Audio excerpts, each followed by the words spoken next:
Hello shooters, my name is James Towle and this is Stop the Threat. This week's reenactment shows an employee enjoying his lunch break.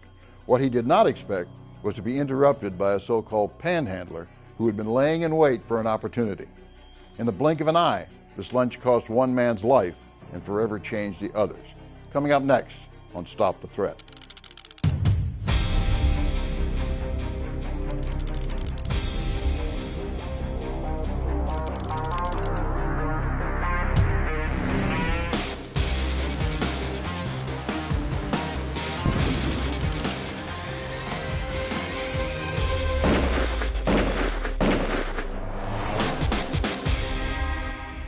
Thousands of hardworking Americans look up at the clock each day when noon arrives. They breathe a sigh of relief knowing that they can escape to a private place to regroup and relax. Maybe you're one of those people who likes to go out to the parking lot, choke down a fast food sandwich, turn on the radio, take a nap. We feel safe in our cars and trucks, protected from the outside world. But as someone once said, there are people out there waiting to hurt you. They just haven't met you yet. On today's Stop the Threat, we reenact an incident that took place in Georgia. An employee of a manufacturing plant found his place in the shade, only to discover he was about to experience a life-changing event when he was forced to defend himself and his property. Was he justified in making this decision? What would you have done?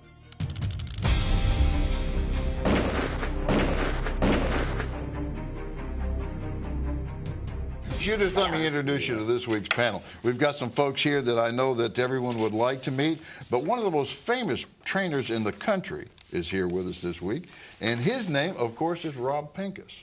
And Rob has not only hosted his own show, he's not only one of the best trainers in the country, but he's also the managing editor of the Personal Defense Network. Thanks for being here. Good to be here. Okay, let me go over here to my left. Rich Portwood graduated from Illinois State Police Academy, now senior patrolman for the Jerseyville Police Department, as well as their firearms instructor. And across from me, Kathy Jackson, well known by many, many people. Certainly if you're a female shooter, you've either met her, shot with her, or read her book, The Cornered Cat, The Women's Guide to Concealed Carry. Thank you all for being here. Thank you. Thank you. Okay, should be fun. I have a reenactment for you, though, and I really want to kind of get to it. This is one of those things that happens every single day. People look up at the clock and they go, hey, it's noontime, and I'm going to go and I'm going to grab some lunch somewhere, and I'm going to, go to the park or whatever. Maybe they just come back to the parking lot and enjoy their lunch, and hey, things go wrong. Let's have a look.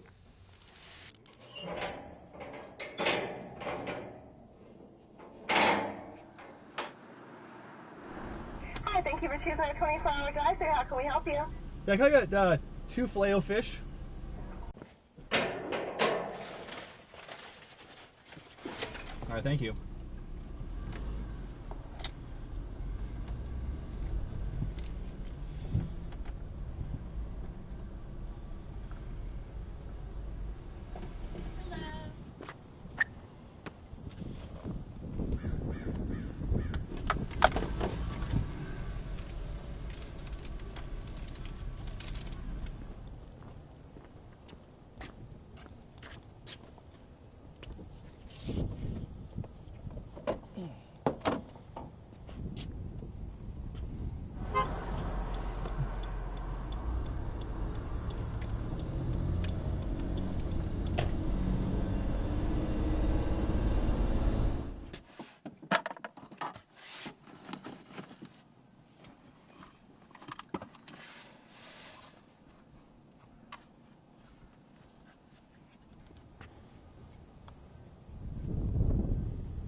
Oh, man, you scared me.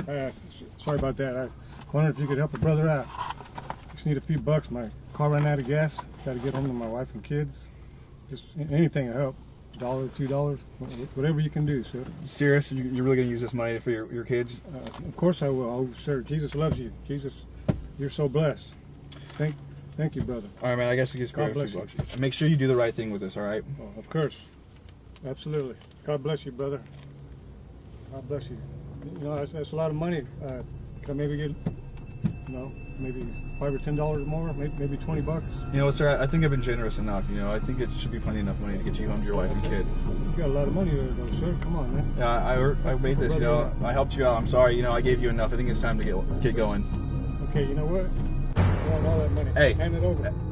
You know, there's no reason to get here. Here, just take. I'm gonna give you this money. Just please. Here, I'm gonna give you the money. Whatever you want. Just take the money. There's no need to be rash here. There's no need to be rash. You can take the vehicle. Take what you want. All right. Step away. Sir, I don't want any problems. Just take the vehicle. Step back. Okay. The keys are in there? Keys are on this right, the passenger seat, sir. Okay, before I get your initial reactions, let me just tell you that something like this happened to me, and it was very similar to this. I had parked off the side. I was sitting in my vehicle, and when that man approached out of the blue, I became extremely vulnerable, and I never thought about how vulnerable I was until that happened. So, you know, we need to discuss something about how these things take place. It's something that happens to everyone. Give me an idea. Okay.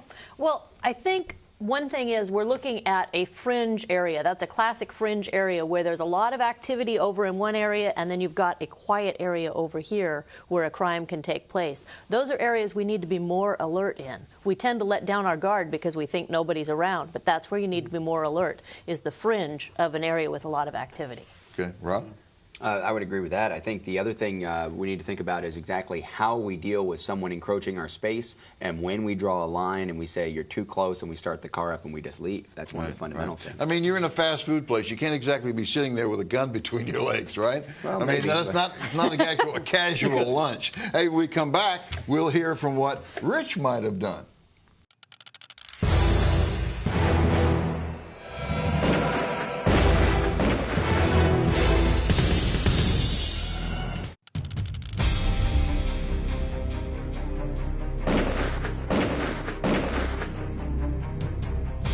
Hey, shooters, thanks for coming back. Listen, we've seen part of the reenactment. There is a little more to show you, but before we go there, let's find out what law enforcement would say up to this point. First and foremost, why is someone leaving their gun under their seat? Okay, all right. All right, that's fair. That really struck me, first of all. Second, and left the window down. Yeah, yeah. In an unlocked But you know what? but I can see that happening. You know what? There's a lot of people out there, and we may know some of them anyway, who go out and buy the gun. You know, and as we spoke about sometime off camera, they buy the gun, they put it in the car, they forget about it, and lucky it's not rusted to the floor panel. Yeah. You know, and I'm going to guess that was how that went. Well, let's start with don't be that guy. Don't be that guy. Be that guy. Yeah, because without that, we're not getting to the situation at hand. Right. Legally, most cities have an ordinance. It's a simple ordinance violation that says you can't panhandle. You can't beg for money like that. But I don't know it too much. happens. Yeah, it still happens. Right. It happens quite often. And every one of us is uncomfortable with it, right? If there's anybody comfortable with it, raise your hand now. Let's know that. Okay. Okay. Rob, what do you think? Yeah, I think I agree. I think here's the trick, and this is something that I try to do, and you know we talk about it stuff like this all the time on Personal Defense Network, and I know that everybody puts out this advice, but here's the money that I'm going to use to buy dinner tonight, buy some maybe beverages afterwards. This is the money to tip the doorman, maybe even to pay in a public environment at the convenience store. This is the money that I'm going to take and give that guy the $5 if I'm trying to get rid of him, and then if he's still going to pull a gun on me, well, okay, yeah, you can have it. But, mugging money, Okay, that's so what I you call it. separate your money. Mugging money, tipping money, whatever you want to call it. Really? Okay, you do, and it's in two different pockets. Two different pockets. Really what a good idea. Yeah. That's not a bad idea. I never even thought of that, actually. Kathy? Rob, would you hand the money to him or would you toss it? You know, I'll tell you what, honestly, the first one, if I'm inclined to just, you know, hey, the guy's story is compelling, I'm just trying to end it, maybe I'm, you know, out escorting somebody around, I'm out with friends, I just want to end the conversation, or I'm going to start my truck and pull away, you know, yeah, here's the one.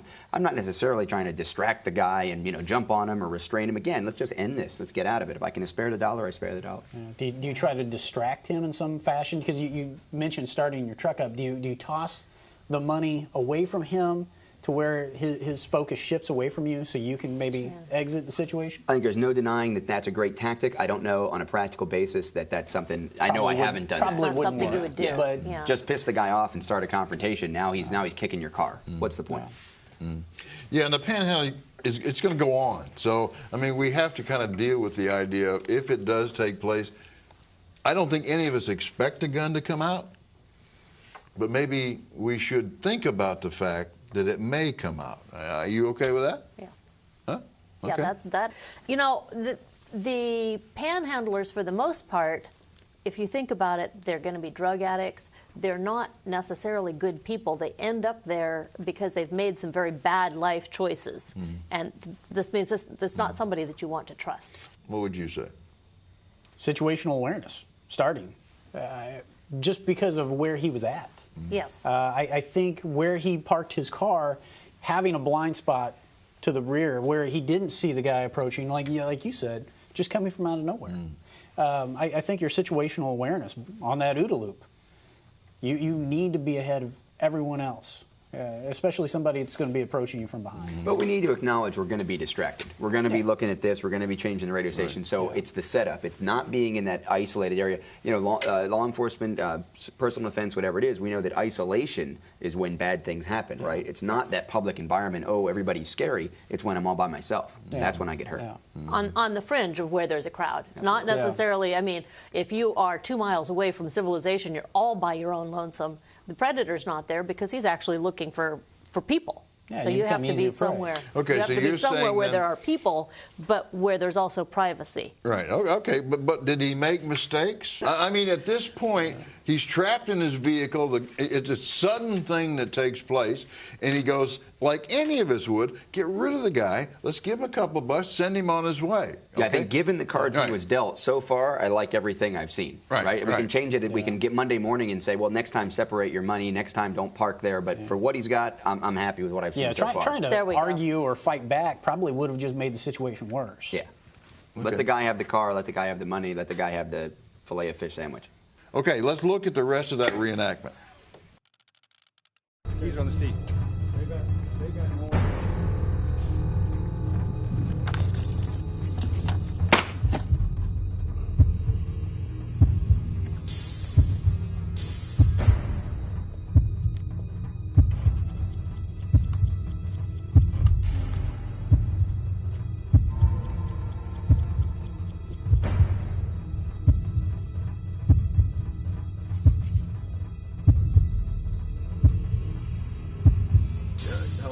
Yeah, I was just attacked by a man with a gun. Yeah, I just shot and killed a man.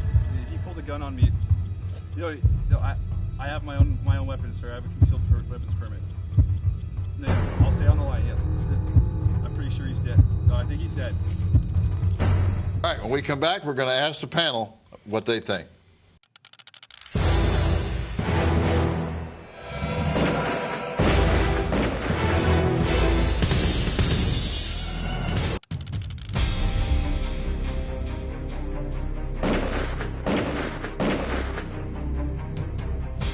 Hey, shooters, thanks for coming back. Listen, we've just seen that full reenactment now, and I want to get, you know, everybody's got something here that they like and what they don't like. Where do you want to start? I want to know where this happened. I don't even matter where it happened. What state did this happen at? Because in Illinois, everybody's going to jail. Well, that guy should go to jail. I don't care what state it was. Because when you start talking about laws, what we end up talking about is what can you do? What can you do is irrelevant. It's what should you do? What do you need to do, more importantly? And that guy didn't need to shoot that guy. He goes to jail. All right, so should he just gone away then? Call the cops and say, hey, the guy stole my truck. You back up, you get behind the car, you go to the ready position, you get on the phone, you're the good witness. What's the matter with that? Nothing's wrong with that. Nothing's wrong with that. In Illinois, we don't have carry and conceal, so I was kind of curious, in a state that does have carry and conceal, obviously this is during the commission of a felony. What are the guidelines here? There's no human life being threatened at that point. You know, if he had had an opportunity to shoot a few seconds before that, when his life was actually being threatened, that's a different thing. But when there's no life being threatened, why in the world would you shoot somebody? People always ask, well, when can I shoot him? It's not the right question. The question is, when do I absolutely have to? You have to in order to protect your life. You want to avoid mentioned, it if you can. Stand your ground and the castle doctrine. Does all of that now, I'm gonna extend to your car? Yeah, well, I don't know. No, okay, I'm gonna say this is Georgia. Okay, it is stand your ground. Does he? Can he make that shot? I say he shouldn't. I don't care whether he can or not. Now I'll say this: even if you go to the step of keep your hands where I can see him, this and that, and then the guy says either puts the car in gear and tries to run you over, he turns with the gun, all these what ifs, what if, what if. But at the end of the day, what we just saw right there was murder. Well, I'm not sure that we did see. We saw the camera had panned away from the bad guy and was looking at the good guy at that moment. We don't necessarily know what the bad guy was doing at that moment. Yeah, we don't know that the bad guy didn't come back in that car with the gun out, close the door, and look away to find the keys. Well, it appeared like he was down in a sack of fast food trying to get something to eat or looking for change or maybe finding the keys. Cue it up. I think he got shot in the back of the head. And I don't know how yeah, it was pretty close. I think he was kind of like in the front seat, and the guy just comes up there. Shot placement doesn't matter nearly as much as whether or not the shot's justified to begin with. Agreed. If it's justified to begin with, you can shoot him in the back. But it's got to be justified. That's the thing. Talk to me about justified. Ability, opportunity, jeopardy. Does he have the ability to kill you right here, right now? Does he have the ability to kill you, the physical means?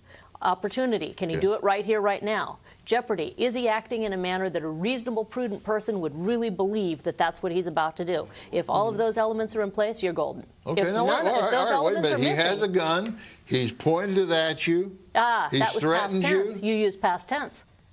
That's not right here, right now. Is the suspect still pointing the gun at Is he still acting in a manner that a reasonable and prudent person would believe he's going to kill you right here, right now? And I'd say no, he wasn't. The reasonable person, I think, says, well, he took my car, he's going to drive away. Now, here's the thing. I'm taking all of you hostage, and I'm going to take all your wallets, and then I shoot Rich, and then I point the gun at you, and then I point the gun at Kathy. I think you can shoot me. Absolutely. I think now there's all that there. It's not about the gun. It's It's all circumstantial, and in those circumstances, it's all we have to go by. I think it was wrong.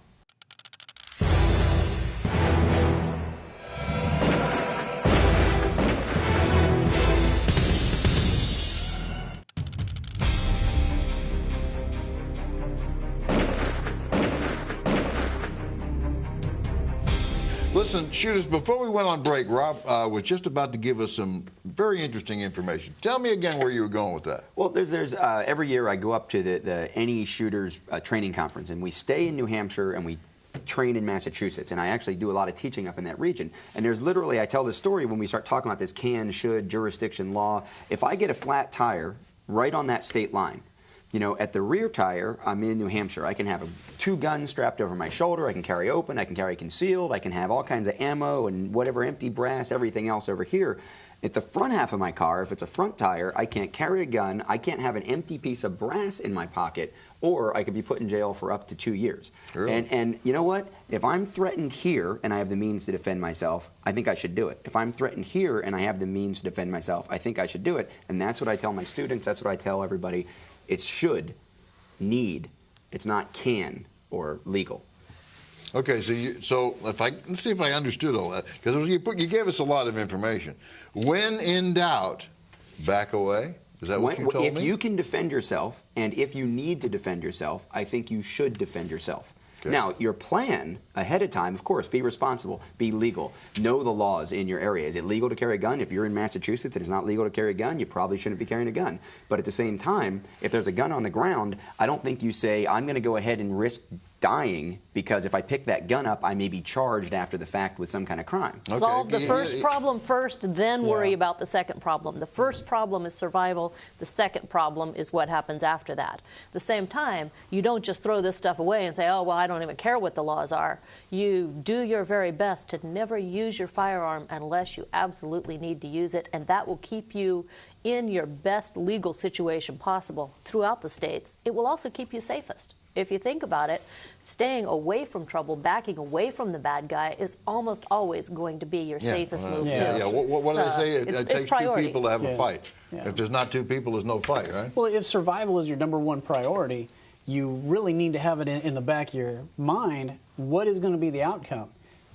You might survive this, but you're going to be serving life in prison. Is that really what you want to do? There was really no need, in this segment anyhow, that this guy needed to shoot the suspect.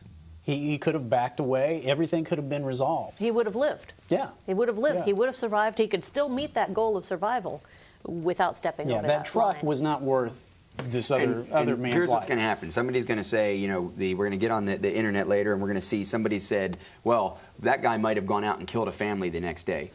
You know what? That's not my job. That's true. We are going to get that email. I know we'll get that email, right? And you're right. At that point, I don't think we should be looking that far ahead, quite frankly. Well, right? more than that, you know, the only thing necessary for the triumph of evil is for good men to do nothing. But only doing nothing is doing nothing. There's a big, huge difference between, oh, I drew a gun and shot somebody, and, oh, I didn't do anything. There's a whole lot of territory in between those 2 points. You can be a good citizen, be a good witness.